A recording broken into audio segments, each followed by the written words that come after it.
તો બમ્પર સ્ટોકમાં આજે હું લઈને આવ્યો છું મારું રિપીટ કાઉન્ટર VRL લોજિસ્ટિક્સ. મેં 12 જુલાઈએ તમને VRL લોજિસ્ટિક્સ પહેલાં આપેલો હતો, પરંતુ ત્યારબાદ 1:1 બોનસ આવેલો છે.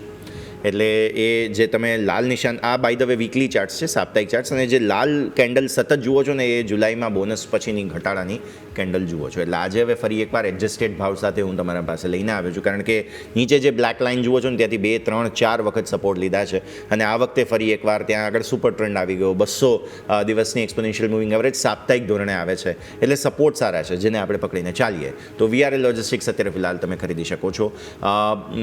ખાસ કહી શકાય કે કારણોની જો વાત કરીએ, લોજિસ્ટિક્સ સેક્ટર ટ્રાન્સપોર્ટની સાથે જોડાયેલું આ કાઉન્ટર છે. ગ્રાફિક્સ આપો.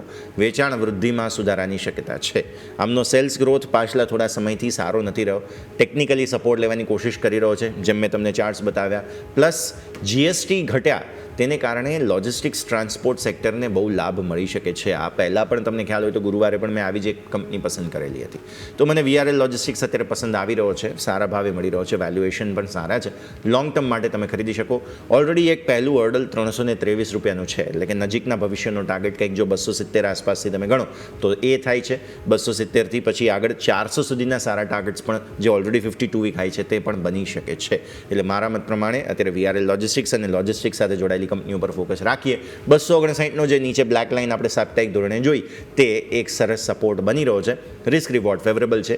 VRL લોજિસ્ટિક્સ સાથે ધ્યાન પર રાખીશું. યોમિક, આપની પસંદગી. જે બિલકુલ મારા તરફથી આજના દિવસે રહેશે છે દિલીપ બિલ્ડકોન. સ્ટોક તમે જુઓ તો સારું એવું ટેકનિકલ સેટઅપ આપણને બતાવી રહ્યો છે. સૌથી પહેલાં જો ચાર્ટ તમે જે નજર કરી રહ્યા છો, વીકલી ચાર્ટ છે, પરંતુ વીકલી ચાર્ટ તમે નજર કરો તો જે એક રિવર્સ નહીં પરંતુ કપ વિથ હેન્ડલ પેટર્ન આપણને બની છે. અને કપ વિથ હેન્ડલ પેટર્નનું તમે જો જે એક્ઝેક્ટ આપણે બ્રેકઆઉટ જોઈએ ત્યાં શુક્રવારે આપણને હાઈ બન્યું હતું. હવે આજે વેઇટ કરીશું 560નું લેવલ જેવું ક્રોસ થાય તો આપણે અહીંયાથી વ્યૂ પોઝિટિવ બનશે અને સારી વેબસાઇટ જોવા મળી શકે. પરંતુ આ જે મેં જે ચાર્ટ જે છે ને, હું એટલોથી નથી જોઈ રહ્યો. હા, એ તો આપણે જે આ ચાર્ટ છે શોર્ટ ટર્મ પર્પઝથી છે. એના માટે જો હું વાત કરું તો નીચેની તરફ આપણને 508નો સ્ટોપ લોસ અને ઉપરની તરફ આપણને 640 આ લેવલ જોવા મળી શકે. પરંતુ સેકન્ડ ચાર્ટ લઈને આવું, આના કરતાં પણ જો તમે એથી નજર કરશો ને તો સેટઅપ ઘણું ઇન્ટરેસ્ટિંગ જોવા મળ્યું છે. આ સેકન્ડ ચાર્ટ નજર કરો, આ 2022થી લઈને અત્યાર સુધીનો છે, એટલે 4 વર્ષનું તમને કપ વિથ હેન્ડલ પેટર્નનું બ્રેકઆઉટ જોવા મળ્યું છે. પેલું આપણે નાનું તો જોઈ લીધું એ શોર્ટ ટર્મ પર્પઝથી, પરંતુ લોંગ ટર્મ પર્પઝથી તમે નજર કરો તો એમાં આપણને સારું એવું જોવા મળ્યું છે. એટલે કે આપણને તમે જો તો ડેઇલી અને વીકલી બંનેમાં આપણને બ્રેકઆઉટ સારું એવું જોવા મળી રહ્યું છે.